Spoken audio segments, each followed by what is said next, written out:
చక్రపాణి గారు, ఈరోజు ఓవరాల్గా ఢిల్లీ డెవలప్మెంట్స్ చూస్తే కనుక ఫస్ట్ మనం మౌన దీక్షతోని, సీఎం మౌన దీక్షతోని స్టార్ట్ అవుదాం. మౌన దీక్ష నిజంగా మౌన దీక్ష లాగానే సాగిందా? అంటే అది ఎట్లా సాగింది, నిజానికి అది మౌన దీక్ష లేకపోతే సమైక్యాంధ్ర దీక్ష అనేటువంటిది పక్కన పెడితే, ఒక ముఖ్యమంత్రికి భారత రాజ్యాంగంలో అటువంటి దీక్ష చేసేటువంటి వెసులుబాటు ఉందా అనేటువంటి మనం ఆలోచించాలండి. ఎందుకంటే కిరణ్ కుమార్ రెడ్డి పూర్తిగా రాజ్యాంగ విరుద్ధంగా వెళ్తున్నాడు, రాజ్యాంగాన్ని అపహాస్యం చేసేటువంటి విధంగా వెళ్తున్నాడు. పైగా ఇవాళ రాష్ట్రపతిని కలిసి రాజ్యాంగాన్ని గౌరవించమని రాష్ట్రపతికి చెప్తున్నాడు. It's absurd. నిజానికి ఒక ముఖ్యమంత్రిగా ఉండి, ఆయన పార్టీ అధిష్టాన వర్గం ఉండి అనేక సంప్రదింపులు ఆ పార్టీ చేసి పార్లమెంటు స్థాయిలో ఒక నిర్ణయం తీసుకున్న తర్వాత ఇవాళ ఇంత యాగి చేయడం అనేటువంటిది అనైతికం. అసలు ఏమాత్రం రాజకీయ పరిణతి ఉన్నటువంటి వ్యక్తి కూడా చేయాల్సినటువంటి పని కాదు. ఒకటి. రెండోది, రాజ్యాంగం దీన్ని అనుమతించకూడదు. నిజానికి ఎప్పుడైనా సరే నిరసన కానీ ఇటువంటి దీక్షలు కానీ ఎవరు చేస్తారనంటే, ఎవరైతే అధికారంలో లేరో, ఎవరికైతే వాళ్ళ వాయిస్ వినిపించుకునేటువంటి ఫోరం లేదో ఆ వాయిస్ని వినిపించడం కోసం వాళ్ళు చేస్తుంటారు. కానీ చాలా అవకాశాలు ఇచ్చినారు. ఇవ్వడంతో పాటు ఇవాళ ఒక రాజ్యాంగ విరుద్ధంగా అసెంబ్లీలో అవకాశం తీసుకొని, అసెంబ్లీలో చర్చంతా ముగిసిందని స్పీకర్ చెప్పిన తర్వాత ఒక పనికిమాలిన తీర్మానాన్ని ప్రవేశపెట్టి దాన్ని మూజువాని ఓటుతోటి ఆమోదం చేసినామని చెప్పి దాన్ని ఇవాళ ఢిల్లీలో కూర్చొని ఏం ప్రచారం చేస్తున్నాడు ఆయన? రిజెక్ట్ చేసిన బిల్లు అనేటువంటి ప్రచారం. దయచేసి మీకు కూడా నేను సూచించేది ఏంటంటే, దాన్ని ఆయన అట్లా అన్నప్పటికీ కూడా స్క్రోలింగ్లో కూడా ఇది తిరస్కరణకు గురైన బిల్లు అని అనకండి. ఎందుకంటే తిరస్కరించేటువంటి అధికారం కానీ, తిరస్కరించేటువంటి స్థాయి కానీ, హోదా కానీ శాసనసభకు లేదు. రాష్ట్రపతి పంపినటువంటి ఆ బిల్లుని, ముఖ్యంగా ఆ బిల్లుని తిరస్కరించలేవు. ఓటింగ్ వెళ్ళినప్పుడు తిరస్కారం అనేటువంటిది ఉండేటువంటి అవకాశం లేదు. కాబట్టి దాని గురించి వదిలేస్తే, ఆయన మౌన దీక్ష అనేటువంటిది కేవలం తన బలాన్ని ప్రదర్శించుకోవడం కోసము, అది కూడా ఢిల్లీలో తన బలం ఏమిటో వాళ్ళందరికీ తెలుసు. కాబట్టి ఆ షో అంతా ఇక్కడ ఉన్నటువంటి లైవ్ టెలికాస్ట్లలో ఇక్కడ ప్రసారం చేయడం వల్ల కిరణ్ కుమార్ రెడ్డి గారు ఢిల్లీలో కూడా పోరాడుతున్నారనేటువంటి ఒక ఇది తీసుకొచ్చి, కానీ చక్రపాణి గారు దాన్నే ప్రచారం చేస్తున్నారు. తిరస్కరణ గురైనటువంటి దాన్ని ఎలా ప్రవేశపెడతారు అని రాష్ట్రపతిని కలుస్తున్నారు. ఆయన వెంట మొత్తం సీమాంధ్రకు సంబంధించిన నాయకులు అందరూ ఉన్నారు. రాజ్యాంగ వ్యతిరేకంగా జరుగుతుందని ఎక్కడ అసలు ఆ వ్యూహం అసలు కనిపించట్లేదు. నేను అనుకోవడము, రాష్ట్రపతి అంత అజ్ఞానం నేను అనుకోవట్లేదు. కిరణ్ కుమార్ రెడ్డికి ఉన్నంత అజ్ఞానం రాష్ట్రపతికి లేదని నేను అనుకుంటున్నాను. ఎందుకంటే కిరణ్ కుమార్ రెడ్డి వయసు ఎంతో, ఇవాళ రాష్ట్రపతిగా ఉన్న ప్రణబ్ ముఖర్జీ గారి రాజకీయ జీవితం దాదాపుగా అంతా ఒకటి. రెండవది, రాష్ట్రపతి తనకు రాసినటువంటి ఉత్తరంలో దీని మీద ఓటింగ్ పెట్టమని అడగల, క్లాజుల వారీగా మీ వ్యూస్ని చెప్పమని అడిగినాడు. ఓటింగ్ పెట్టి దీన్ని ఆమోదిస్తారా తిరస్కరిస్తారా చెప్పమంటే కదా దానికి వాల్యూ ఉండేది. మీకు ఆ బిల్లు వచ్చింది ఒక పర్పస్లో అయితే, మీరు చేసింది ఇంకొక పర్పస్లో. నేను అనుకోవడం, ఆ పర్సనల్ కూర్చున్నప్పుడు రాష్ట్రపతి అడిగి ఉండొచ్చు, నేను అడగలేదు కదా నువ్వు తిరస్కరిస్తావా ఆమోదిస్తావా అని. కేవలం నీ అభిప్రాయాలు చెప్పమన్నాను, నీ అభిప్రాయాలు చెప్పినావు, దేర్ ఎండ్స్. అక్కడితోటి సమాప్తం కావాలి. ఇది నిజానికి ప్లెయిన్గా ఒక రాజ్యాంగ ప్రక్రియలో జరిగేటువంటి అంశం. ఇవాళ అక్కడికి ఆగట్లేదు ఇది. ఇవాళ చంద్రబాబు నాయుడు గారు కానీ లేదా కిరణ్ కుమార్ రెడ్డి గారు కానీ ఒక షో చేయడం వల్ల, ఈ షోలో చాలా దారుణాలు చేసినాడు ఇవాళ కిరణ్ కుమార్ రెడ్డి. మూడండి, ఒకటి మనం మార్నింగ్లో కూడా మనం ఇదే ఛానల్లో మార్నింగ్ షోలో కూడా మాట్లాడుకున్నాం ఇదే విషయాన్ని. 3 రకాలైనటువంటి రాజ్యాంగ ఉల్లంఘనలకి కిరణ్ కుమార్ రెడ్డి పాల్పడుతున్నాడు. ఒకటి, రాష్ట్రపతి పంపించినటువంటి బిల్లుని ఆ రకంగా ట్రీట్ చేసేటువంటి అధికారం అర్హత లేకపోయినా సరే శాసనసభలో దాన్ని ఆభాసపాలు చేసినాడు. రెండవది, ఆయనకు ఏమాత్రం నైతిక బలం లేకున్నా, నైతిక బలం కాదు సంఖ్యాబలం కూడా లేకున్నా రాజకీయంగా ఆయన ఇంకా ముఖ్యమంత్రిగా చలామణి అవుతున్నాడు. ఇవాళ అక్కడ వాళ్ళ సొంత మంత్రులని, క్యాబినెట్లో ఉన్నటువంటి వాళ్ళందరూ అడ్డు తగులుతుంటే వాళ్ళ మీద బస్సు నడిపించుకొని పోగలిగే అంత మూర్ఖంగా ప్రవర్తిస్తున్నాడంటే, ఆయన ముఖ్యమంత్రిగా వాళ్ళని ఎన్నుకున్న ప్రజలైనా ఎందుకు గౌరవించాలనేటువంటిది మనం ఆలోచించాలి. మూడవది, శాసనసభలో మూజువాని ఓటుతోటి మేము ఆమోదించినామని చెప్తున్నారు. కానీ అది పూర్తిగా అసత్యం, అది పూర్తిగా అశాస్త్రీయం కూడా. ఎందుకంటే తెలంగాణ వాళ్ళందరూ వ్యతిరేకిస్తున్నారు, నీ నాయకత్వంలో ఉన్నటువంటి తెలంగాణ మంత్రులందరూ వ్యతిరేకిస్తున్నారు. సీమాంధ్రకు సంబంధించిన ఆరుగురు మాట్లాడితే మంత్రుల్లో 3 మంత్రులు వ్యతిరేకించినారు. మాణిక్యవర ప్రసాద్ గారు కూడా బిల్లును సపోర్ట్ చేసినాడు, లేదా బాలరాజు గారు బిల్లును సపోర్ట్ చేసినాడు. అదే మురళీ గారు ఆయన కూడా బిల్లుని అధిష్టానం తీసుకునే నిర్ణయాన్ని నేను గౌరవిస్తాననేటువంటి మాట మాట్లాడినాడు. ఇట్లా నేను ఆర్గ్యూ చేస్తాను, వాళ్ళకు ఉన్నటువంటి 50-60 మంది సీమాంధ్ర ఎమ్మెల్యేలలో ఒక 30 మంది నో అని ఉన్నారు కావచ్చు ఈయన తీర్మానానికి. ఎగ్జాక్ట్లీ సార్, నేను కూడా ఇదే పాయింట్లో అడగదలుచుకున్నా. అటువైపు వాళ్ళు సపోర్ట్ చేస్తున్నారు, రైట్. సమైక్య రాష్ట్రము అని అంటే అందరి సపోర్ట్ వల్ల సాధించాలి, దట్స్ ఓకే. కానీ తెలంగాణ వాళ్ళు ఎందుకని కన్విన్స్ కాలేకపోతున్నారు, సీఎంకి ఎందుకని సపోర్ట్ ఇవ్వలేకపోతున్నారు? సమైక్యం అంటే ఎగ్జాక్ట్గా వాళ్ళు కూడా ఉండాలి కదా ఈ రోజు దీక్షలో కానీ లేకపోతే ఆయన చేస్తున్న పోరాటంలో కానీ. నిజంగా ఆయన చెప్పిన మాటలు నమ్ముంటే ఈ రోజు వాళ్ళు కూడా ఉండాలి కదా, ఎందుకని లేరు? అది లేదు, ఆ భావన ఈ రాష్ట్రంలో కాదు, ఇవాళ ఢిల్లీలో ఉన్న తెలుగు వాళ్ళల్లో చాలా స్పష్టంగా మనకు కనబడతా ఉంది. సమైక్యాంధ్ర వేరు, తెలంగాణ వేరు. ఇది పార్లమెంట్కి అర్థమైంది, వాళ్ళ జాతీయ పార్టీలన్నిటికీ అర్థమైంది, ప్రెసిడెంట్ కూడా అర్థమైంది. వాళ్ళు నవ్వుకుంటున్నారు. తెలుగుదేశం పార్టీ లాంటి పార్టీ ఒకసారి సీమాంధ్ర వాళ్ళు వెళ్ళి సమైక్యంగా ఉంచమంటే తెలంగాణ వెళ్ళి విడదీయమంటున్నారు. ప్రాంతాల వారీగా విభజన అనేటువంటిది ఇటు కాంగ్రెస్లో, టీడీపీలో, అన్ని పార్టీలలో జరిగిపోయింది.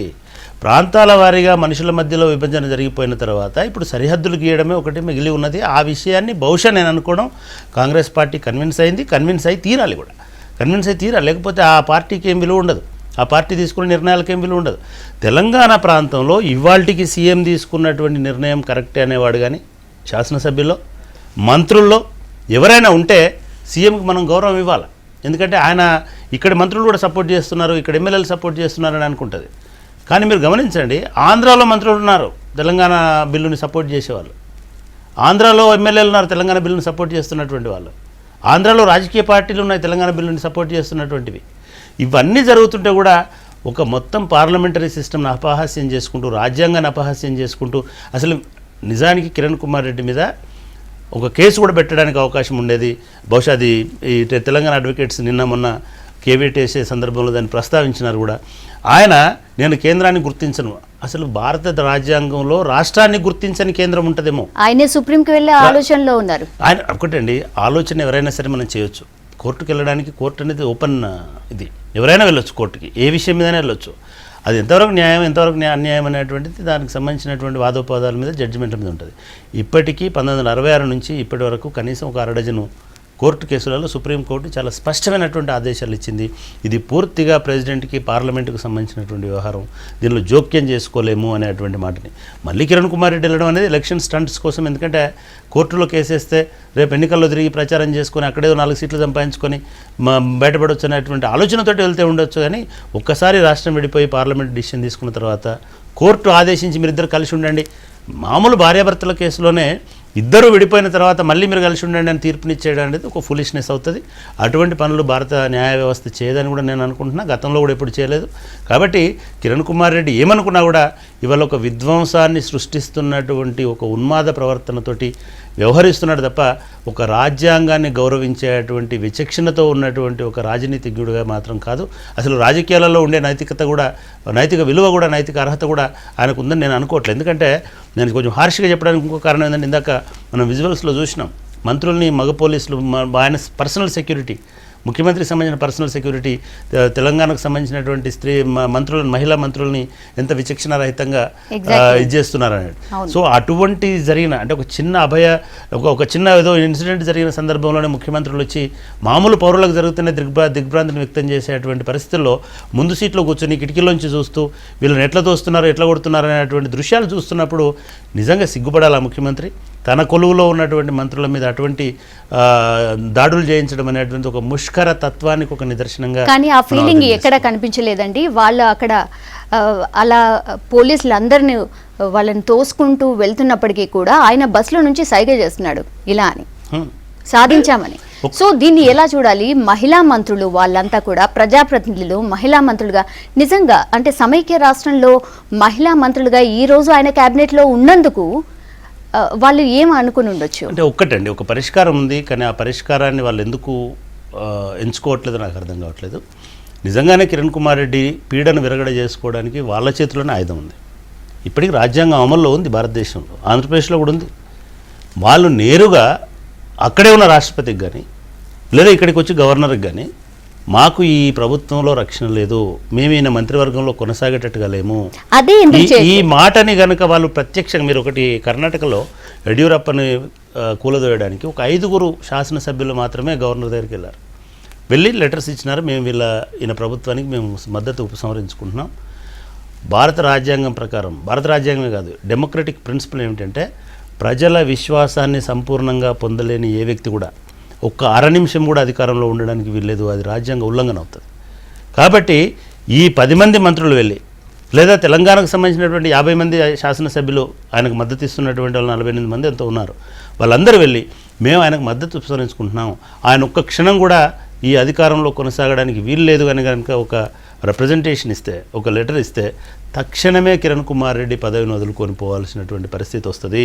అది ఎందుకు చేస్తున్నారు అనడానికి రాజకీయ కారణాలున్నాయి, వాటిని కూడా మనం చర్చిద్దాం. ఎస్, చక్రపాణి గారు చూసారు కదా, అది మహిళా మంత్రిగా ఈరోజు జరిగిన ఇన్సిడెంట్ తర్వాత నిజంగా గీతారెడ్డి కావచ్చు, లేదంటే డీకే అర్ణ కావచ్చు, లేదంటే సునీత లక్ష్మారెడ్డి కావచ్చు, ఎవరైనా సరే ఏ స్టేట్లో అయినా సరే, మన పర్టికులర్ స్టేట్ అని కాదు, మహిళా మంత్రులకు సంబంధించి ఇలాగే బిహేవ్ చేస్తారా అనేది ఒక్కటండి. మనకు ఒక ఉన్మాదికి మహిళన, పిల్లవాడ, మనిషి, పశువు అనేటువంటి విజ్ఞత కోల్పోతాడు.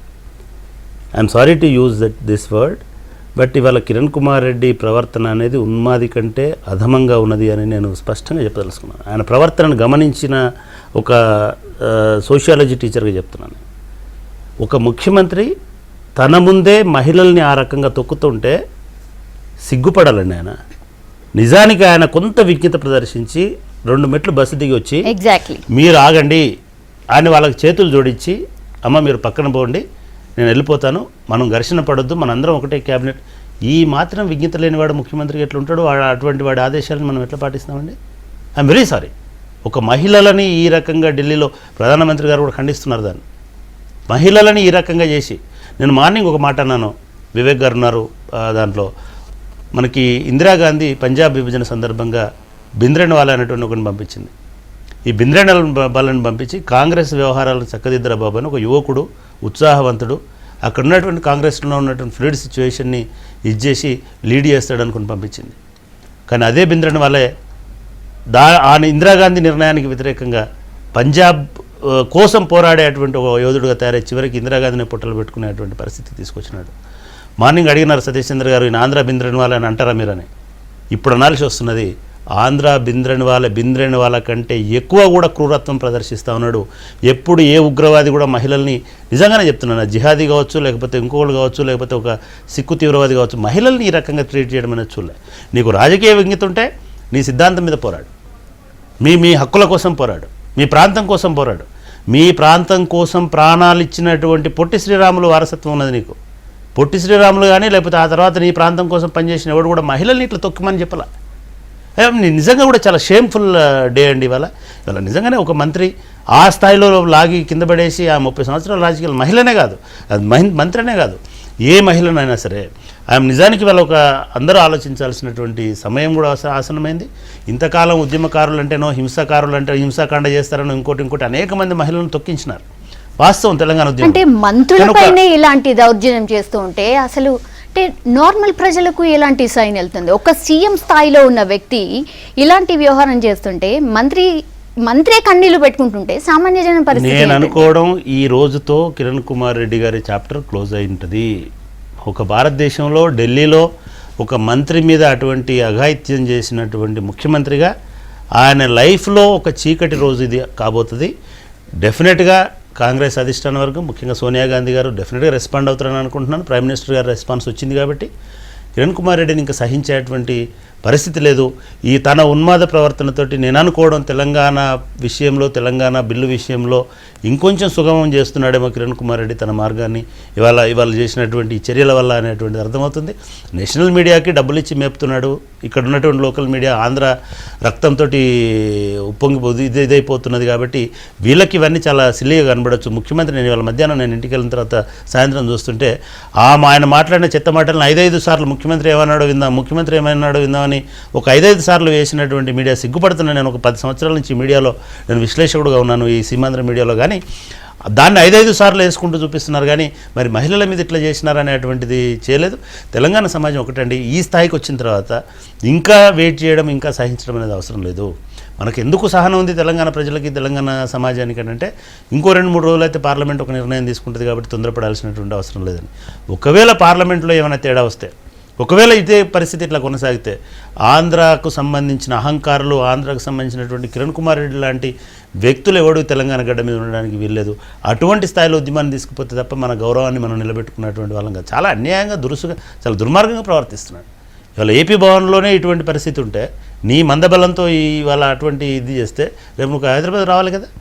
హైదరాబాద్లో మళ్ళీ ఇదే జూబ్లీహిల్స్లోనో ఇదే బేగంపేటలోనో ఉండాలి. అంటే సీఎం కిరణ్కి ఇవన్నీ తెలియకుండానే ఇవంతా చేస్తున్నాడా? నేను ముందే చెప్పానండి, ఉన్మాదికి ఆలోచన ఉండదు. ఒక ఉన్మాదికి ఆలోచన ఉంటుంది, ఆయన శాస్త్రీయంగా ప్రవర్తిస్తాడు. కానీ హైకమాండ్ ఇన్ని నివేదికలు తెప్పించుకుంటోంది, అన్నీ చూస్తోంది, కళ్ళారా చూస్తోంది. ఆయన శాసనసభలో ఎలా బిహేవ్ చేశారో చూశారు. మీడియా సమావేశాలు పెట్టి కంటిన్యూగా చెప్పిందే చెప్పి అదే పాత పాట పాడుతూనే ఉన్నారు. ఈ రోజు చూసాం అది పీక్ స్టేజ్కి వెళ్ళినటువంటి పరిస్థితి. ఇంకా కిరణ్ ఎందుకు బేర్ చేయాలంటారు? అంటే రాజకీయాలలో నేను ఇందాక చెప్పినట్టుగా ఒక వ్యక్తిని సపోర్ట్ చేసినంత కాలం కాంగ్రెస్లో ఆ కల్చర్ కూడా ఉన్నది. బింద్రన్ వాళ్ళనే సహించింది, చంపేదాకా సహించింది బింద్రన్ వాళ్ళని. అటువంటి దశలోనే కిరణ్ కుమార్ ఉండడని నేను అనుకుంటున్నాను. నేను కిరణ్ కుమార్ రెడ్డిని అంటే వాళ్ళకు కొన్ని అవసరాలు కూడా ఉన్నాయి. మొన్ననే తొలగిస్తే రాజ్యసభ ఎన్నికలు ఉన్నాయి. రాజ్యసభ ఎన్నికల్లో ఒక 2 ఎంపీలో 3 ఎంపీలో రాకుండా పోతాయి అనేటువంటి భయం ఉంటే ఉండొచ్చు. గత 3-4 నెలల నుంచి కూడా ఈ వార్త ఉందని, కిరణ్ కుమార్ ని తప్పించబోతున్నారు, కొత్త సీఎం రాబోతున్నారు అని. అది మాట్లాడుకోవడానికే పరిమితమైంది కావచ్చు, కానీ ఇప్పటి వరకైతే అలాంటిది ఏమీ జరగలేదు. రాజకీయాలలో మనకున్నంత ఎమోషనల్గా డిసిషన్స్ తీసుకోవడం అంటూ ఉండదు. కేంద్రంలో అధికారంలో ఉన్నటువంటి పార్టీ కిరణ్ కుమార్ రెడ్డిని తొలగించి బయటపడేస్తే ఒక గోతి దగ్గర నక్కలాగా ఉన్నటువంటి పార్టీలు చాలా ఉన్నాయి. వాళ్ళ దాడిని ఎదుర్కోవాల్సి వస్తుంది. మీ ముఖ్యమంత్రి వల్ల మీరు గమనించండి, భారతీయ జనతా పార్టీ ప్లే చేస్తున్నటువంటి రోలు పూర్తిగా శకుని పాత్రలాగా కనబడుతుంది నాకు. నేను ధైర్యంగా భారతీయ జనతా పార్టీ నేను ఈ బిల్లుకు నేను సపోర్ట్ చేస్తాను, మేమే దాన్ని ముందుకు తీసుకెళ్తామనే మాట అని ఉంటే మిగతా వాళ్ళు కిరణ్ కుమార్ రెడ్డి నోరు మూసుకుంటాడు కదా. వాళ్ళు ఏమంటున్నారు సభలో నిలబడి, మీ వాళ్ళని మా వాళ్ళని కంట్రోల్ చేస్తామా, చేసుకోమంటామా, ఇంకోట నువ్వేం చేస్తావో చెప్పండి. వాళ్ళ వెంకయ్యనాయుడు ప్రవర్తన ఎట్లుందండి రాజ్యసభలో? వెంకయ్యనాయుడు భారతీయ జనతా పార్టీ నాయకుడా, సీమాంధ్ర నాయకుడా? తెలుగుదేశం ఎమ్మెల్యేలు నానా యాగి చేసి అల్లరి చేసి బిల్లులను ప్రవేశపెట్టకుండా చూస్తుంటే వెంకయ్యనాయుడు లేచి వాళ్ళని మీద ఈగ వాలొద్దు అనేటువంటి స్థాయిలో మాట్లాడుతున్నాడంటే ఇటువంటి సీమాంధ్ర నాయకత్వంలో ఇటువంటి భారతీయ జనతా పార్టీతోటి ఇదంతా రాదు. ఇట్లా ఈ పరిస్థితి ఇప్పుడే ఇట్లా ఉంటే కిరణ్ కుమార్ రెడ్డిని తొలగించుంటే వెంకయ్యనాయుడిని ఆమరణ నిరాదీక్ష చేసి ఆత్మహత్య చేసుకునేవాడేమో. ఒక వెంకయ్యనాయుడే కాదు, భారతీయ జనతా పార్టీ ఒక అవకాశం కోసం చూస్తుంది. కాంగ్రెస్ని నీ ముఖ్యమంత్రిని నువ్వు ఇది చేసుకోలేకుండా తొలగించినావు, అప్రజాస్వామికంగా తొలగించినావు, ప్రజల అభీష్టానికి వ్యతిరేకంగా తొలగించినావు, నీకు పాలించే అర్హత కానీ బిల్లు పెట్టే అర్హత కానీ లేదు అనేటువంటి బ్లేమ్ కూడా వస్తుంది. కాబట్టి రాజకీయాలలో నిర్ణయాలు అనేటివి మనం రెస్పాండ్ అయినంతగా, మనం రియాక్ట్ అయినంత క్విక్గా ఆ పార్టీలు రియాక్ట్ కావాలి, రెస్పాండ్ కావాలని అనుకోలేం. కాబట్టి ఈ వ్యూహాలన్నింటినీ గమనించి ఇవాళ చిదంబరం మాట్లాడండి. చిదంబరం గారు చాలా స్పష్టంగా చెప్పినారు, ఇది బీజేపీ కావాలని ఒక కుట్ర చేస్తుంది, ఏ బిల్లు పాస్ అవ్వడానికి వీల్లేదు. మతతత్వ వ్యతిరేక బిల్లుని వ్యతిరేకిస్తున్నారు వాళ్ళు, ఆ బిల్లు క్రెడిట్ రావడానికి లేదు. విజిల్ బ్లోవర్కి సంబంధించిన క్రెడిట్ కాంగ్రెస్కి రావడానికి వీల్లేదు, తెలంగాణ కూడా కాంగ్రెస్కి రావడానికి వీల్లేదు.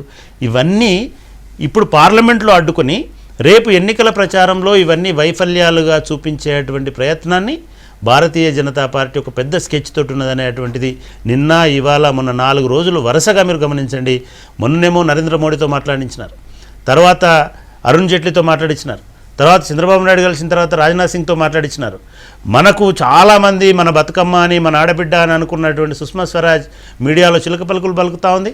మళ్ళీ అక్కడ పోయి బీఎస్సీ సమావేశంలో మళ్ళీ ఒక కరుడు కట్టినటువంటి భారతీయ జనతా పార్టీ ప్రతినిధిలాగానే మాట్లాడుతున్నది.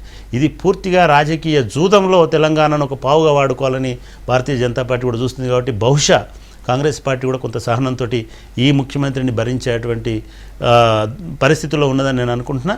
కానీ ఇంత జరిగిన తర్వాత మహిళల మీద ఒక అఘాయిత్యం చేయించే స్థాయికి ఒక ముఖ్యమంత్రి దిగజారిన తర్వాత ఇంకా స్పేర్ చేస్తారని నేను అనుకోవట్లేదు. ఒక ఎంపీ 2 ఎంపీలు ఉన్నా పోయినా మళ్ళీ బతకలేక అక్కడికి పోతారు వీళ్ళందరూ. ఆటోమేటిక్గా నేను అనుకోవాలా, నేను అనుకోవడం లేదా ప్రజాస్వామ్య వ్యవస్థ మీద ఎవరికైనా నమ్మకం ఉంటే వాళ్ళు డిమాండ్ చేయాల్సింది కాంగ్రెస్ పార్టీలో ఏంటంటే తక్షణం ఆ ముఖ్యమంత్రిని చిత్తూరుకు పంపించమని డిమాండ్ చేయాలి. హైదరాబాద్ అడుగు పెట్టకుండా డైరెక్ట్గా తిరుపతి ఫ్లైట్లో పోయి అక్కడి నుంచి వాళ్ళ ఊరికి వెళ్ళిపోవడం మంచిది. ఎస్, మన డిస్కషన్లో ప్రస్తుతం మనతో పాటు టీజేఏసీ చైర్మన్ కోదండరామ్ గారు ఢిల్లీ నుంచి జాయిన్ అవుతున్నారండి. కోదండరామ్ గారు నమస్తే అండి. కోదండరామ్ గారు, మీరు ఢిల్లీలోనే ఉన్నారు, పరిణామాలు అన్ని కూడా చూస్తూ ఉన్నారు, మార్నింగ్ నుంచి కూడా అన్ని గమనిస్తున్నారు. ఢిల్లీలో పరిణామాలు ఎలా ఉన్నాయి? ఢిల్లీలో పరిణామాలు ఆంధ్ర పాలకులు అంతా ఇక్కడికి వచ్చి ఎట్లయినా తెలంగాణ ప్రక్రియను ఆపాలి, తెలంగాణ రాకుండా అడ్డుకోవాలనే ఒక కుట్రలు పన్నుతున్నారు. నాయకులందరినీ కలుస్తున్నారు. రకరకాలైనటువంటి ఒక ఆశలు చూపించి తెలంగాణను వ్యతిరేకంగా ఆ పార్టీలన్నింటినీ ఒక వేదిక మీదకి తీసుకొచ్చేటువంటి ప్రయత్నం కూడా చేస్తున్నారు. మరొక వైపు ఎట్టి పరిస్థితుల్లో తెలంగాణను సాధించుకోవాలనేటువంటి ఆలోచనతో ఇవాళ తెలంగాణ పార్టీలు, తెలంగాణ శక్తులు, తెలంగాణ వాదులు కూడా ఇక్కడ ఢిల్లీలో చేయవలసినటువంటి ప్రయత్నాన్ని వాళ్ళు కూడా తీవ్రంగానే చేస్తూ ఉన్నారు. తప్పనిసరిగా తెలంగాణ ఒక న్యాయం వైపు, ధర్మం వైపు నిలబడి పోరాడుతున్నాం కాబట్టి తప్పకుండా సాధించుకుంటామనేటువంటి విశ్వాసమే మాకున్నది. కోదండరామ్ గారు, ఇప్పుడు ఇంతకు ముందే జస్ట్ ఐ థింక్ మీకు తెలుసో లేదో కానీ ఇంతకుముందే గీతారెడ్డి గారు మీడియాతో మాట్లాడుతూ కన్నీళ్లు పెట్టుకున్నటువంటి పరిస్థితి. ఈరోజు సీఎం దీక్షకు వ్యతిరేకంగా నిరసన తెలిపినందుకు వాళ్ళ మీద జరిగిన భౌతిక దాడిపైన ఆమె స్పందించారు. 30 ఏళ్ల నుంచి రాజకీయాల్లో ఉన్నాను, కానీ ఇంత మ్యాన్ హ్యాండ్లింగ్ ఎప్పుడూ జరగలేదు, అసలైన బిహేవియర్ నచ్చలేదు, ఇలా చాలా కామెంట్స్ చేశారు. కన్నీళ్లు పెట్టుకున్నటువంటి పరిస్థితి, దీన్ని ఎలా చూడాలి? దీనిపైన మీ కామెంట్. వాస్తవానికి ఈ ఘటన జరిగిన సమయంలో మేము ఏపీ భవన్ ఆవరణలోనే ఉన్నాం. కాకపోతే జరిగింది ఒక స్థలంలో అయితే మేము కొంచెం అవతల వైపు ఇంకొక రూమ్లో కూర్చొని ఉన్నాం. కాబట్టి ఆ సమయంకి మేము అక్కడికి చేరుకోలేకపోయినాం. కానీ మాతో పాటు వచ్చిన చాలామంది మిత్రులు, జేఏసీ మిత్రులు కూడా అక్కడ జరిగిన ఘటనలో వారు ఉన్నారు. వారు వాస్తవాలన్నింటినీ కూడా చూసింది.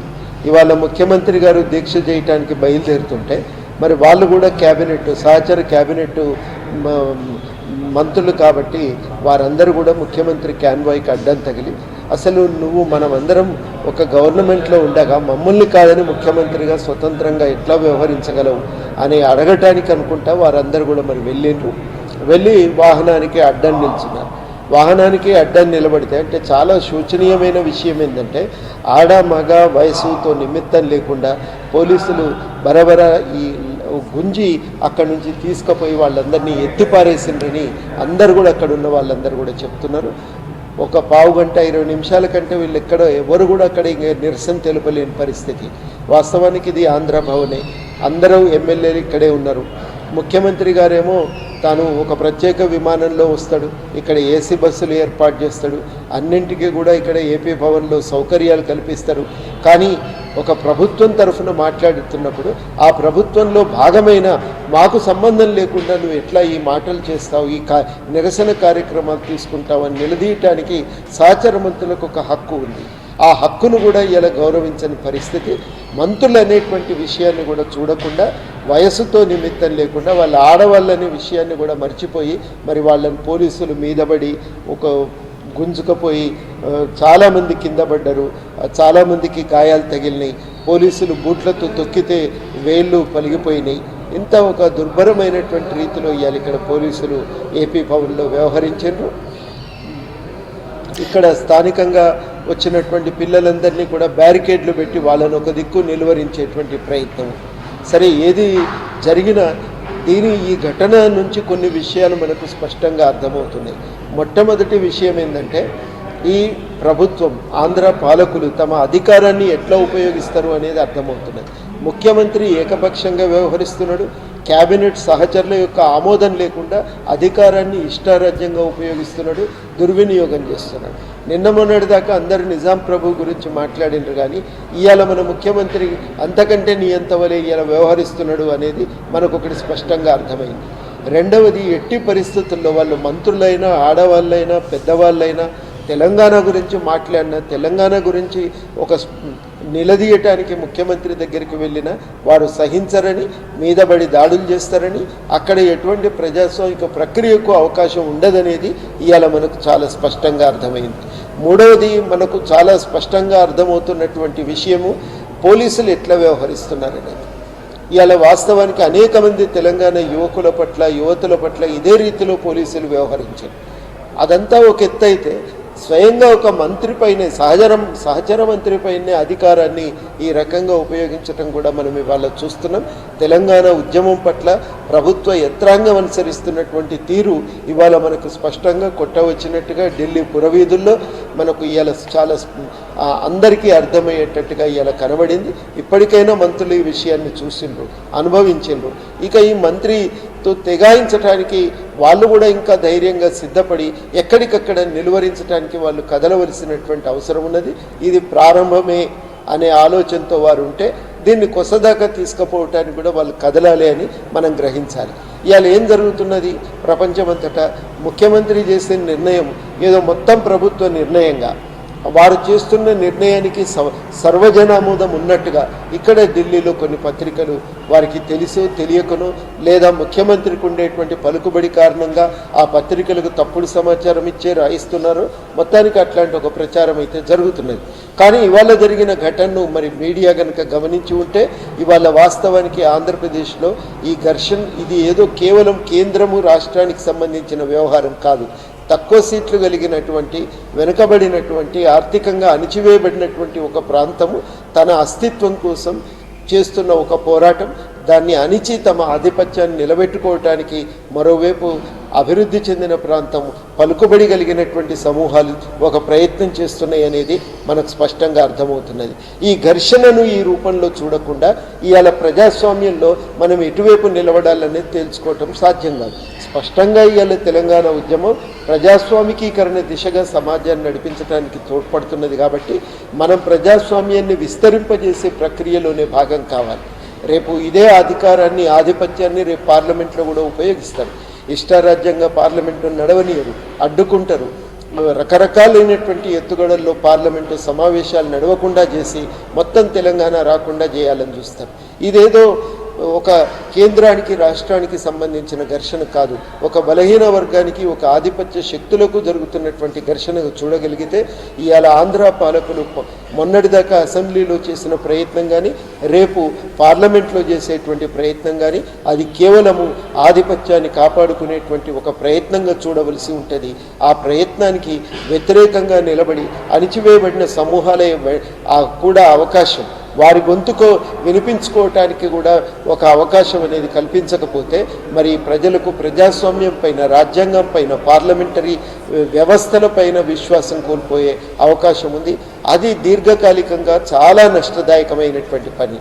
అంటే ముఖ్యమంత్రి గారు ఇవాళ ఏపీ భవన్లో చేసిన పని, మొన్న అసెంబ్లీలో దబాయించి ఒక తీర్మానం ఆమోదించినటువంటి పని కానీ, వారు ఇవాళ పార్లమెంటు నడవకుండా చేసినటువంటి పనులు కానీ వీటిని వేరువేరుగా చూడటానికి వీల్లేదు. ఇవన్నీ కూడా ఆంధ్ర పాలకుల ఆధిపత్యానికి ఉండే బహుముఖాలుగానే మనం చూస్తే అప్పుడు ఇవాళ జరిగిన ఘటన యొక్క ప్రత్యేకత మనకు అర్థమవుతుంది. చక్రపాణి గారు, నెక్స్ట్ పార్లమెంట్ సెషన్స్ గురించి మాట్లాడుకుందాం. పార్లమెంట్ సెషన్స్ సజావుగా జరుగుతాయండి? అసలు ఈరోజు జరిగినట్టే అదే జరగబోతుంది? నిజానికి అది కొంత తెలంగాణ వాదులందరూ కూడా ఆలోచించాల్సినటువంటి అంశం ఏమిటంటే, సరే ఢిల్లీలో అందరూ అన్ని పార్టీలను కలుస్తున్నారు, ఇది ఒక పెద్ద జాతరలాగా తయారైంది వాళ్ళ ఢిల్లీ. కానీ ఇవాళ ఏం జరిగింది పార్లమెంట్లో? ఒక ఇద్దరు పార్లమెంట్ రాజ్యసభలో తెలుగుదేశం వాళ్ళు ఉన్నదో ఇద్దరు ముగ్గురు ఉన్నారు, సీమాంధ్రకు సంబంధించినటువంటి వాళ్ళు లేచి పోడియం దగ్గర వెళ్ళగానే బిజినెస్ అంతా సస్పెండ్ చేయమని బీజేపీ అడుగుతుంది. మా కోదండరామ్ సార్ ఏమో బీజేపీని సపోర్ట్ చేస్తారు, అంటే బీజేపీ మీద నమ్మకం పెట్టుకుంటారు, సపోర్ట్ అని కాదు నమ్మకం పెట్టుకుంటారు. ఐఎమ్ వెరీ సారీ, అంటే ఒక కామన్ మ్యాన్గా నాకైతే ఈ లాజిక్ అర్థం కావట్లా. భారతీయ జనతా పార్టీ అనేటువంటిది ఒక రాజకీయ జూదం ఆడుతున్నది తెలంగాణను అడ్డం పెట్టుకుని. ఆ రాజకీయ జూదంలోంచి భారతీయ జనతా పార్టీ బయటికి రావాలని అంటే ఖచ్చితంగా ఒక స్పష్టమైనటువంటి ప్రకటన రాజ్నాథ్ సింగో లేకపోతే వాళ్ళ పార్టీలో ఎవరి మాట చెల్లుతుందో నాకు తెలియదు. మోడీ ఒక నాన్ సెన్స్ మాట్లాడతాడు, ట్విట్టర్లో ఒకటి మాట్లాడతారు, ఫేస్బుక్లో ఇంకోటి మాట్లాడతారు. అసలు మీ ఫేస్లో ఏం మాట్లాడతారో చెప్పండి. కోదండరామ్ గారికే చెప్పండి, అక్కడే ఉన్నారు కదా ఆయన, వారికే చెప్పమనండి. నేనేమంటున్నానంటే ఒక ఇద్దరు సభ్యులు మీరు గతంలో చరిత్ర చూసినట్టయితే ఎంపీలు మాట్లాడడానికి లేస్తే కూడా తీసుకెళ్లి బయటెత్తేసి డిస్కషన్ చేయమని ఇదే సుష్మా స్వరాజ్ గారు చెప్పినారు.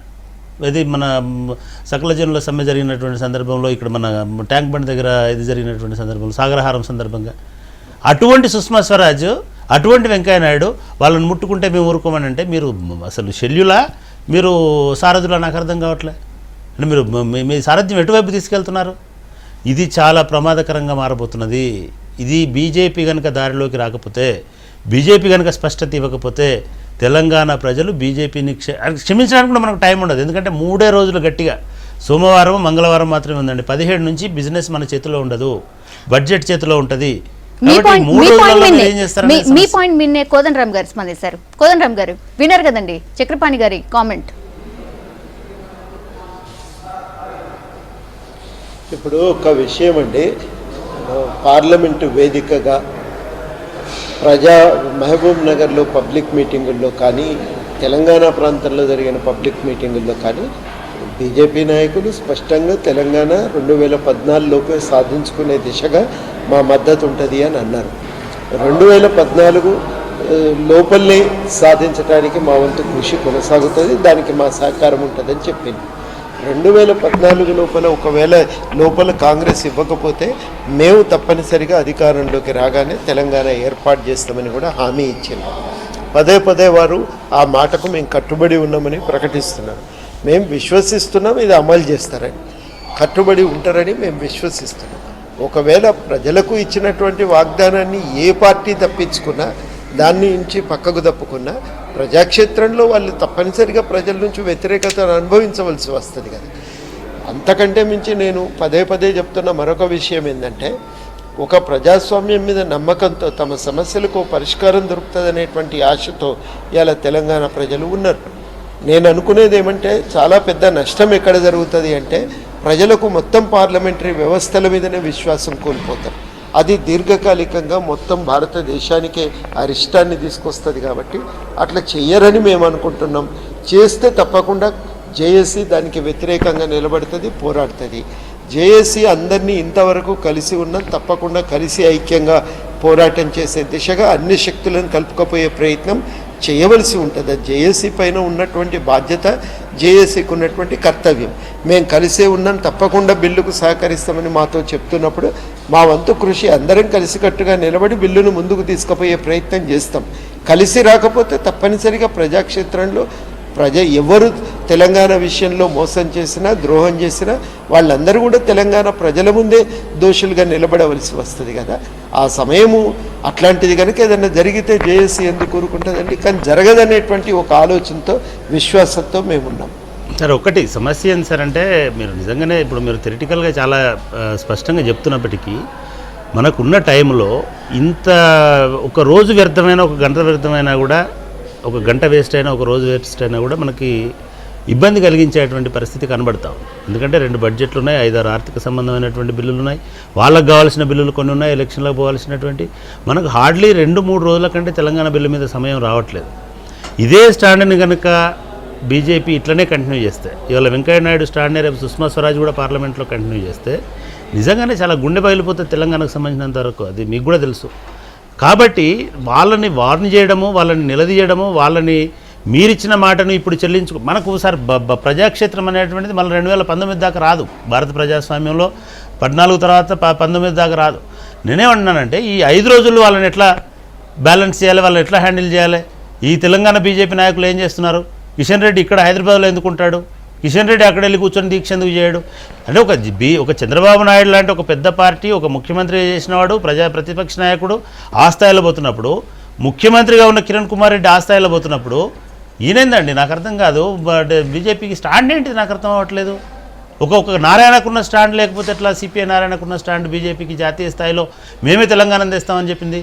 రెండవది, విషం పంచుతున్నారు అని చెప్పినటువంటి మోడీ మీద నాకైతే అసలు విశ్వాసమే లేదండి. విషం పంచట్లే, ఇక్కడ న్యాయం పంచుతున్నారు. That fellow should mind that. Telangana పేరుతోటి విషయం పంచుతున్నారని మాట్లాడిన వాడిని ఖండించరే? అంటే ఇది అంతా కూడా ఒక రాంగ్ మెసేజ్ని, ఒక అభద్రతని, ఒక అవిశ్వాసాన్ని పెంపొందిస్తున్నది. కాబట్టి బీజేపీని నిలదీయాల్సినటువంటి సమయం మనకు 2 రోజులు ఉంది. బీజేపీ మనకు వరం ఇచ్చినా శాపం ఇచ్చినా 2 రోజుల్లోనే జరుగుతుంది అనేది నాకు. మోడీ టాపిక్ వచ్చింది కాబట్టి దీనికి సంబంధించిన బ్రేకింగ్ వస్తుందండి. తెలంగాణ బిల్లును అడ్డుకోవడానికి ఢిల్లీలో చంద్రబాబు ప్రయత్నిస్తూనే ఉన్నారు. కొద్దిసేపటి క్రితం వెంకయ్యతో భేటీ అయిన చంద్రబాబు ఆ తర్వాత నరేంద్ర మోడీతో భేటీ అయ్యారు. తెలంగాణ ఇష్యూపైనే నేతలు ప్రత్యేకంగా చర్చిస్తున్నట్టు సమాచారం. పూర్తి డీటెయిల్స్ భరత్ అడిగి తెలుసుకుందాం. భరత్, ఎలాంటి డీటెయిల్స్ ఉన్నాయి?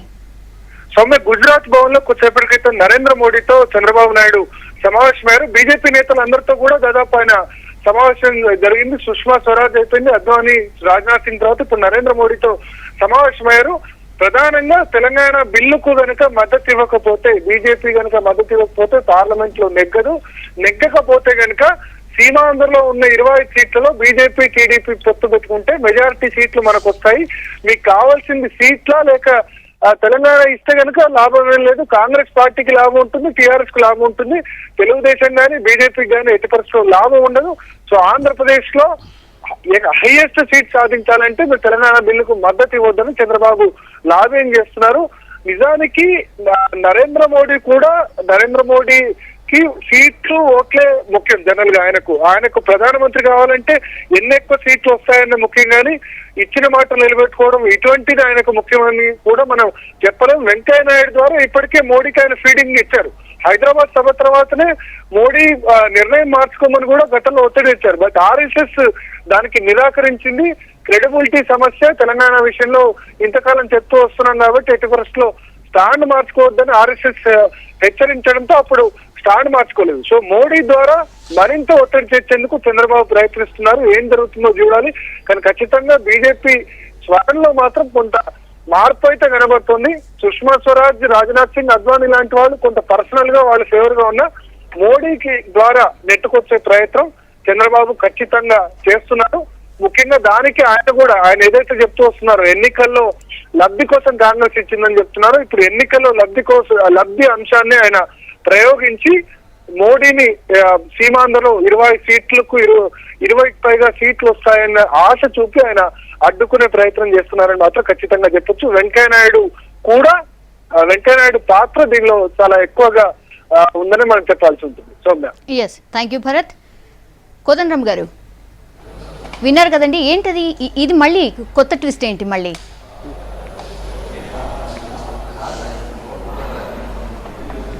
ఇప్పుడు చాలా స్పష్టంగా 2-3 కారణాల చేత కొంత అనుమానాలకు అవకాశం కలుగుతుందనేది వాస్తవం. అప్పుడప్పుడు ఇప్పుడు ఇవాళ మీరు చెప్పినటువంటి కామెంట్లు కానీ పదే పదే చంద్రబాబు తెలంగాణకు వ్యతిరేకంగా బీజేపీ నాయకులను కలవటం కానీ ఇది అనుమానాలకు ఆస్కారం ఉంది అనేటువంటి మాట వాస్తవం. కానీ మేము బీజేపీ నాయకులను కలిసినప్పుడు మేము తెలంగాణకు వ్యతిరేకం కాదు, తప్పకుండా బిల్లు ఆమోదం పొందటానికి మా వంతు సహకారం ఉంది అని అంటున్నారు.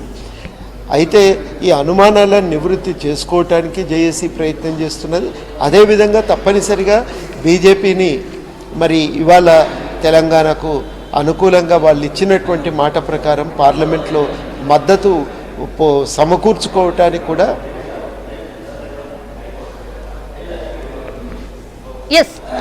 కంటిన్యూ చేయండి. కోదండరామ్ గారు వింటున్నాం. హలో. అయితే మద్దతు సమకూర్చడానికి కూడా జేఏసీ ప్రయత్నాలు కొనసాగుతున్నాయి. జేఏసీలో అంతర్భాగంగా బీజేపీ ఉంది. బీజేపీ వారు తెలంగాణకు మేము కట్టుబడి ఉన్నాం, తెలంగాణ ఏర్పాటుకు పూర్తి సహకారం అందిస్తామనేటువంటి మాట జేఏసీ మీటింగుల్లో స్పష్టంగా చెప్పిండ్రు. మరి ఇప్పుడు ఈ స్పష్టమైనటువంటి ఒక మాట బీజేపీ నుంచి వచ్చినటువంటి సందర్భంలో ఖచ్చితంగా బిల్లు ఆమోదింపజేసుకునేటువంటి దిశలో తెలంగాణ జేఏసీ బీజేపీ సహకారాన్ని, బీజేపీ వారి యొక్క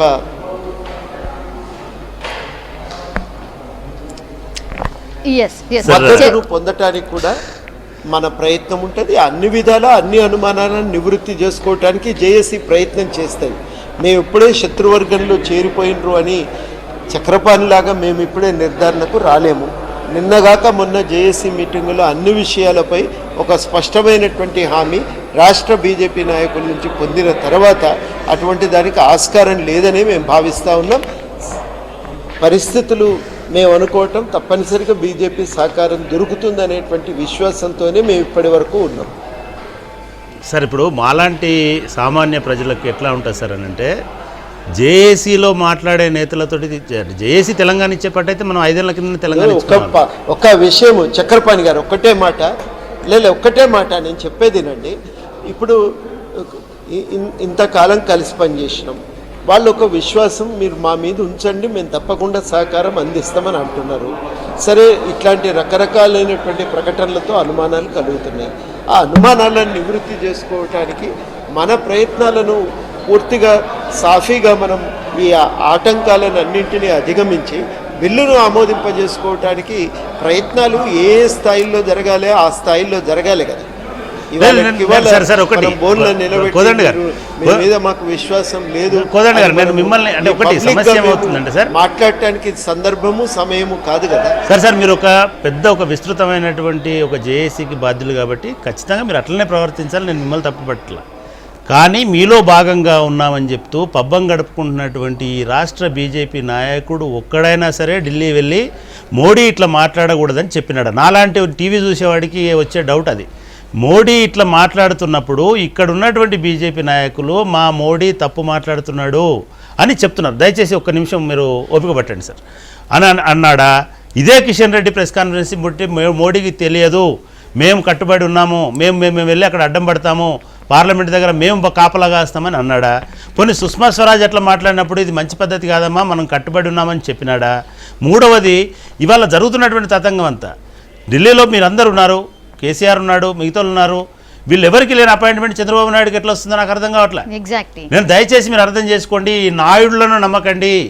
మీ ఇవాళ కిషన్ రెడ్డి అనేవాడు, అంటే కిషన్ రెడ్డి అనే వ్యక్తి కేవలం వెంకయ్య నాయుడుకు సంబంధించినటువంటి మనిషి అనేటువంటి అపోహ బీజేపీ ఆఫీసులోనే ఉంది. కేసీఆర్కి నా భయం వల్ల ఏమిటి అంటే వెంకయ్య నాయుడు అనేటువంటి వ్యక్తి చంద్రబాబు నాయుడు వ్యక్తికి ప్రతిబింబం మాత్రమే. ఈ ప్రతిబింబాలు కిరణ్ కుమార్ రెడ్డికి ప్రతిబింబాలుగా కనబడేటివి మాత్రమే. వీళ్ళందరూ జగన్కి ఒక ఆత్మలు లాంటివే.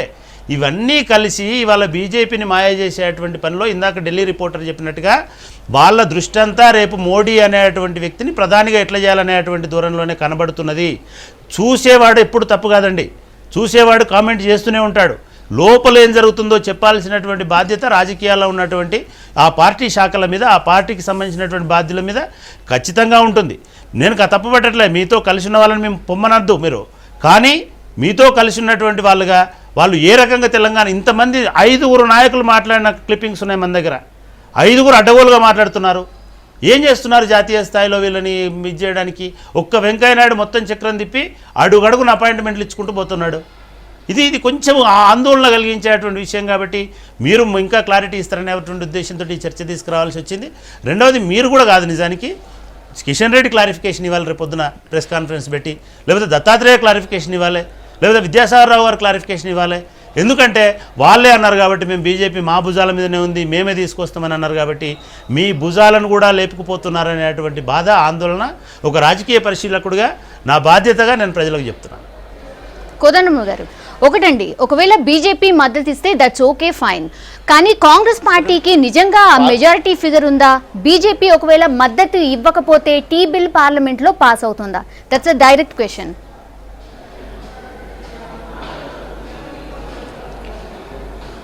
చాలా సూటిగా కాంగ్రెస్ కూడా నిజాయితీతో ఈ బిల్లును ఆమోదింపచేయాలనే కనుక అనుకుంటే ఈ బిల్లు ఆమోదం పొందుతుంది. అది ఏమాత్రం కష్టమైనటువంటి పని కాదు. 2, చక్రపాణి గారు లేవనెత్తినటువంటి అన్ని అంశాలకు సమాధానం చెప్పవలసింది మేం కాదు, మీరు కాదు. ప్రజల నుంచి సమస్యలు ప్రశ్నలు వచ్చినప్పుడు సమాధానం చెప్పవలసింది పార్టీ, మేం కాదు. అది పార్టీ ఆ రకమైన అనుమానాలన్నింటికి నివృత్తి చెయ్యాలి. మా మట్టుకు మేము మాకు కలిగినటువంటి అనుమానాలు వారితో మాట్లాడుకున్నాం. బిల్లుకు ఆమోదం ఉంటుంది, తప్పనిసరిగా బిల్లును ఆమోదింపజేసే దిశగా మా వంతు కృషి కూడా ఉంటుంది అనే మాట వారు అన్నారు కాబట్టి కలిసే పనిచేస్తున్నాం. ఏ అనుమానాలు ఎప్పుడు కలిగినా వాటిని నివృత్తి చేసుకోవటానికి ప్రయత్నం చేస్తున్నాం. బిల్లు ఆమోదింపజేసే దిశగా బీజేపీ కూడా తన కర్తవ్యాల్ని నిర్ణయించుకోవాలని, కార్యాచరణ కూడా స్పష్టంగా ఒకటి రూపొందించుకోవాలని కూడా మేము స్పష్టంగా చెప్తూనే ఉన్నాం. కాబట్టి కలిసి ఐక్యంగా నిలబడి అన్ని శక్తులం ఒక తాటి మీద వచ్చి ఇలా ఆఖరి ఈ సమయంలో మళ్ళీ జారిపోకుండా చూడవలసినటువంటి అవసరం ఉంది. ఇందులో ఎవరి పాత్ర వాళ్ళు నిర్వహించాలి. అది కాంగ్రెస్ కానీ, బీజేపీ కానీ, సిపిఐ కానీ, టీఆర్ఎస్ కానీ, తెలంగాణ ప్రాంత నాయకులు ఈ కీలక సందర్భాన పార్టీలకు అతీతంగా ఐక్యంగా నిలబడాలి. ఎవరి ప్రయత్నం వాళ్ళు చేయాలి. ఉమ్మడిగా అందరు కలిసి పార్లమెంటులో ఈ బిల్లును ఆమోదింపజేసుకొని తెలంగాణ రాష్ట్ర సాధనకు తోడ్పడాలన్నదే జేఏసీగా మేము భావిస్తూ ఉన్నాం. సహకారం తెలంగాణ ప్రాంత నాయకులు మా నుంచి తప్పకుండా ఉంటుంది, మా పార్టీల నుంచి కూడా మా పూర్తి సహకారం ఉంటుంది అనే విశ్వాసాన్ని ప్రకటించారు. మాకు సంబంధించినంత మేరకి ఆ విశ్వాసంతో మేము పోతున్నాం. అయితే ఒక మాట మాత్రం ఈ సందర్భంగా చెప్పక తప్పదు, మీరు లేవనెత్తినటువంటి అన్ని అంశాలను నివృత్తి చేసుకోవటానికి జేఏసీ కూడా ప్రయత్నిస్తుందని నేను హామీ ఇస్తున్నా. అయితే వాటికి సమాధానం చెప్పవలసింది, ప్రజలను సంతృప్తిపరచవలసింది అంతిమంగా ఆ పార్టీయే. స్పష్టంగా మీరు అడిగిన ప్రశ్నలకి ఇవాళ ఈ చర్చలో ఒక బీజేపీ నాయకులు కూడా ఉంటే బాగుండేది, వారే వీటికి సమాధానం చెప్పడానికి కూడా అవకాశం కలిగేది. సార్ ఒకటి సార్, ఇవాళ ఒక్క మనమే కాదు సార్, మొత్తం తెలంగాణ మొత్తం కూడా ఇవాళ ఒక ఉత్కంఠతో ఎదురు చూస్తున్నది. కాబట్టి నేను ఒకటే ప్రశ్న మిమ్మల్ని, అంటే నిజంగానే మీరు అన్నది 100% కరెక్ట్, బీజేపీ వాళ్ళ బాధ్యత అది. మీరు ఏమైనా రాజ్నాథ్ సింగ్ తోటి, ఎందుకంటే చంద్రబాబుకు ఆగమేఘాల మీద అపాయింట్మెంట్ దొరుకుతుంది, ఉద్యమ నాయకుడిగా మీకు ఎందుకు అపాయింట్మెంట్ లేకుండా ఉన్నదనేది నాకు అర్థం కావట్లే. రేపు ఏమైనా రాజ్నాథ్ సింగ్ తోటి కానీ లేకపోతే సుష్మా స్వరాజ్ తోటి కానీ మీరు కలిసేటువంటి అవకాశం ఉందా? మీకు అటువంటి సూచన ఏమైనా కనబడుతుంది?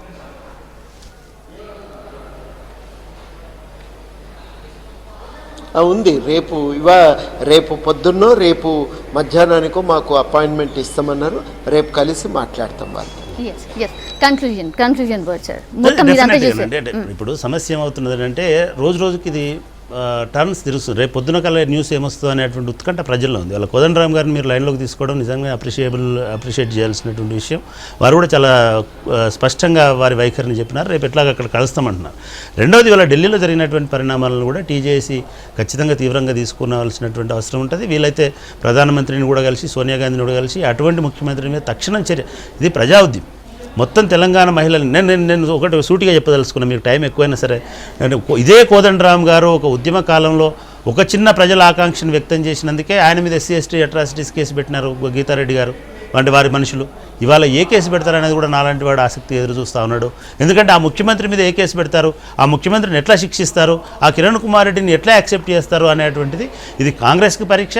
అట్లాగే తెలంగాణ ఉద్యమం కూడా వాళ్ళు ఏం చేసినప్పటికీ ఏది చేసినప్పటికీ ఇవాళ మహిళలు అయినప్పటికీ కూడా మంత్రులకు నిలబడినారు. కాబట్టి ఉద్యమం వాళ్ళని ఇది చేసుకోవాల్సినటువంటి అవసరం ఉంటుంది. వాళ్ళకు సంబంధించినటువంటి ఇష్యూని రేపు ఢిల్లీలో మొత్తం దానికి సంబంధించినటువంటి ఇది తీసుకురావాల్సినటువంటి అవసరం ఉంటుంది. చట్టం తన పనిని తాను చేసుకుపోవడానికి వీలుగా వీళ్ళు ఆ ప్రయత్నాలు చేయాల్సినటువంటి అవసరం ఉంటుంది.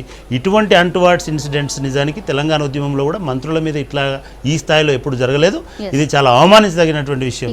కాబట్టి దాన్ని ఆ దృష్టితో చూడాలని కూడా నేను కోరుకుంటున్నాను. థ్యాంక్ యూ సో మచ్ అండి చక్రపాణి గారు. అలాగే లైవ్ లో జాయిన్ అయినందుకు thank you so much madam.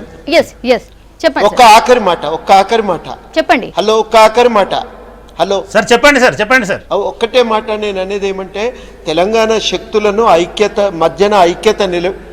ఆ తెలంగాణ శక్తుల మధ్యన ఐక్యత కాపాడుకోవటం చాలా అవసరం. మన మధ్య చిన్న చిన్న అనుమానాలు ఉంటే నివృత్తి చేసుకోవాలి, కానీ ఐక్యత చెదిరిపోకుండా చూసుకోవాలి. పరస్పర విశ్వాసంతోనే కదలాలి. ఈ చర్చను మీరు లేవనెత్తిన అంశాలను సరే పార్టీ వారు మేము కూడా నివృత్తి చేసుకొని మాకు ఒక విశ్వాసం కలిగింది కాబట్టి తప్పనిసరిగా ఐక్యంగా నడిచి తెలంగాణను సాధించుకోగలమనే విశ్వాసంతో ఉన్నాం. మీరు లేవనెత్తిన అంశాలను ఇక్కడ కలిసినప్పుడు వాళ్ళ నాయకులతో కూడా మళ్ళీ ఒకసారి నివృత్తి చేసుకుంటాం. అయితే అంతిమంగా మనము ఒక్కటే గమనించాలి, ఏంటంటే ఈ సీమాంధ్ర నాయకులు ఇవాళ ఏపీ భవన్లో జరిగిన దాడి అనుభవాన్ని పురస్కరించుకొని ఇంత రాక్షసంగా ప్రవర్తిస్తారు. కాబట్టి మనం ఐక్యంగా నిలబడాలి, సంఘటితంగా వాళ్ళని ఎదిరించడానికి సిద్ధపడాలనేదే మా పిలుపు. ఆ ఐక్యతను కాపాడటానికి మా వంతు ప్రయత్నం ఉంటుంది. అనుమానాలున్నా నివృత్తి చేసుకోవాలి. ఆ నివృత్తి చేసుకునే క్రమంలో ఐక్యత చెదిరిపోకుండా చూసుకోవాలనేదే మా ప్రయత్నం. థ్యాంక్ యూ సో మచ్ అండి. ఢిల్లీ నుంచి జాయిన్ అయినందుకు కోదండరామ్ గారు, అలాగే చక్రపాణి గారు, థ్యాంక్ యూ సో మచ్ అండి. ఇది రేపైతే పార్లమెంట్లో తెలంగాణపై ప్రధాని ప్రకటన చేయబోతున్నారన్న వార్తలు కూడా వినిపిస్తున్నాయి. ఏం జరుగుతుందో చూడాలి. ఇది ఢిల్లీ పరిణామాలపై స్పెషల్ డిస్కషన్. Stay tuned.